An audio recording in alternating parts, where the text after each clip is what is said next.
প্ৰথম ফুলত ভোট দিবৰ কাৰণে কোনে আহ্বান জনাইছে? পুলিং বিষয়া হয় কোন দেখুৱাব পুলিং বিষয়াজনে যেতিয়া নেকি কৈছে ভোট দিবলৈ মানে পদুম ফুলত সেইটো কাৰণে মই কৈছো যে কি সিহঁতক আমি কৈছো ভুল নাই জানো আপোনালোকে কওক ভুল কৰিছে না সেইটো বেলেগ পেপাৰ কোন লৈ পিনি নিজে চাপ দি পিনি অফিচাৰ বিলাকে চাপ দি পিনি তাত বেলেগ বক্স ভৰাই দিলে। পক্ষৰ সংঘাতত এঘণ্টা ধৰি বন্ধ হৈ আছে ভোট গ্ৰহণ প্ৰক্ৰিয়া।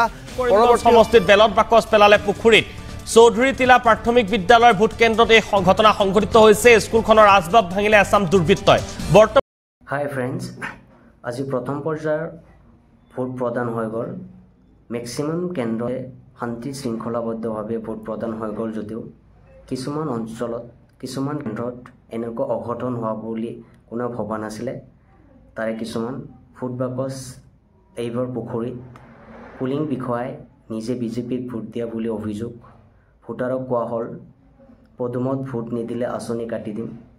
কি নিৰ্বাচন নে নিৰ্বাচনৰ ওপৰত ষড়যন্ত্ৰ? সংঘৰ্ষ অনিয়ম আৰু পুলিং বিষয়াৰ পক্ষপাত। কাছাৰৰ কাটিগড়া ফুলবাৰী তাৰিণীপুৰ ২ নং কেন্দ্ৰত দুটা পক্ষৰ মাজত ভয়ংকৰ সংঘাত। ব্যক্তিগত স্বাধীনতাৰ অধিকাৰ লংঘন কৰে। যেতিয়া প্ৰশাসনে নিৰাপদ নিশ্চিত কৰিব নোৱাৰে তেতিয়া ভোটাৰ জীৱনত বিপদ কৰে। ঢকুৱাখানাত ভদ্ৰকান্ত ধলে নামৰ পুলিং বিষয়াই নিজেই বিজেপিক ভোট দিয়া বুলি অভিযোগ। এইটো ভাৰতীয় সংবিধানৰ অনুচ্ছেদ 19 ছাবছেকশ্যন 1 ছাবছেকশ্যন A অনুসৰি স্বতন্ত্ৰ মত প্ৰকাশ আৰু মতদানৰ অধিকাৰৰ ওপৰত আঘাত নাহেনে? এনেকুৱা আছিলে আমি প্ৰথম টাইমত আমি যিসকল বুঢ়া বুঢ়ী আছিলে এখেতসকলক আমি প্ৰথম অগ্ৰাধিকাৰ দিছিলোঁ ভোটটো চাপ দিবৰ কাৰণে। ইচ্ছাকৃতভাৱে ভোটটো চাপ কৰিব লাগিছিলে কিন্তু ইচ্ছাকৃত নহ'ল, কাৰণ 2 নম্বৰ আৰু 3 নম্বৰ পুলিং অফিচাৰে বেলেগ পেপাৰ কোন লৈ পিনি নিজে চাপ দি পিনি অফিচাৰ বিলাকে চাপ দি পিনি তাত বেলেগ বক্স ভৰাই দিলে। সেইটো কাৰণে আমি লাষ্টত ধৰা পৰিলোঁ। যিজনে ধৰা পৰিলে এখেতে আছে, এজন আছে, পুলিচত লৈ গ'ল। ৰাইফুলি তিনিচুকীয়াৰ যেতিয়া ভোটাৰক কোৱা হয় পদুমত ভোট নিদিলে আঁচনি কাটি দিম, সেয়া ভাৰতীয় দণ্ডবিধিৰ অধীনেও এটা শাস্তিযোগ্য অপৰাধ। IPC section 171 subsection C undue ইনফ্লুৱেঞ্চত নপৰেনে?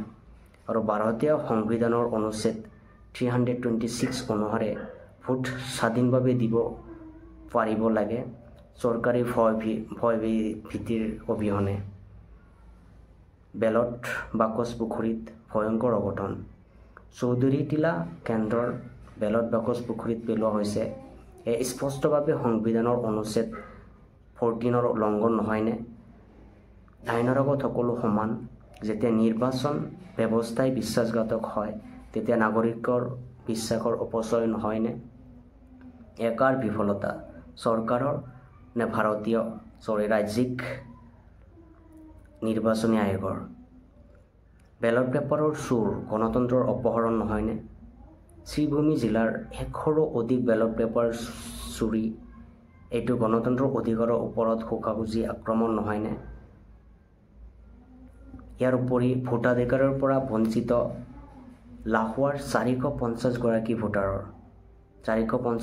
ভোটাৰ নাগৰিকৰ ভোট দিব নোৱাৰিলে এয়া সংবিধানৰ অনুচ্ছেদ 326ৰ শোকাজুলি লংঘন নহয়নে? ভোটাধিকাৰ হৈছে ভাৰতৰ প্ৰতি নাগৰিকৰ গণতান্ত্ৰিক অধিকাৰ আৰু যিকোনো অপৰিকল্পিত ব্যৱস্থাই এই অধিকাৰ হৰণ কৰে। আহতগুৰিত উত্তেজনা, বেলট পেপাৰৰ বিশৃংখলা, বেলট পেপাৰৰ ভুল ব্যৱস্থাপনা আৰু কেন্দ্ৰত উত্তেজনা নিৰ্বাচনী পদ্ধতিৰ ওপৰত লোকৰ বিশ্বাস কমাই দিয়ে আৰু সেয়া সংবিধানৰ প্ৰস্তাৱনাত উল্লেখ থকা গণতন্ত্ৰ শব্দৰ প্ৰতি অপমান নহয়নে? আহতগুৰিত এজন কেণ্ডিডেটে তেওঁৰ প্ৰতীক চিহ্ন আছিল কাপ প্লেট, যোনটো বেলট পেপাৰত কাপ প্লেটৰ কোনো চিহ্নই নাছিলে। তাৰ সলনি অটো ৰিক্সাৰ চিহ্ন সেইখন বেলট পেপাৰত প্ৰদান কৰা হৈছিল। গণতন্ত্ৰ ৰক্ষা কৰিবলৈ নাগৰিকৰ ভোটাধিকাৰ পবিত্ৰ হ'ব লাগে। পঞ্চায়ত মানে জনগণৰ স্বৰাজ। যদি এই পদ্ধতিতে পক্ষপাত অনিয়ম ভয় থাকে গাঁৱৰ নেতৃত্ব নিৰ্বাচনে নিজে এই প্ৰশাসন হৈ পৰে। সংবিধানৰ ধাৰা 73 আৰু 243 পঞ্চায়ত ৰাজৰ অনুসৰি গাঁৱৰ শাসন নিশ্চিত কৰিব লাগে।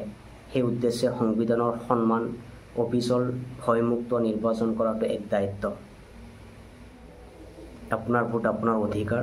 আপোনাৰ অঞ্চলত এনে ঘটনা ঘটিছে নেকি কমেণ্টত জনাব আৰু ভিডিঅ'টো লাইক শ্বেয়াৰ আৰু ছাবস্ক্ৰাইব কৰিব, কাৰণ আপোনাৰ মাতে গণতন্ত্ৰ ৰক্ষা কৰিব। আশা কৰোঁ আগন্তুক 7 তাৰিখে যোনখন পঞ্চায়ত ইলেকশ্যন হ'ব শান্তি শৃংখলাবদ্ধভাৱে প্ৰত্যেকখন কেন্দ্ৰতে হয়। তাৰে আশাৰে সামৰিছোঁ। ধন্যবাদ।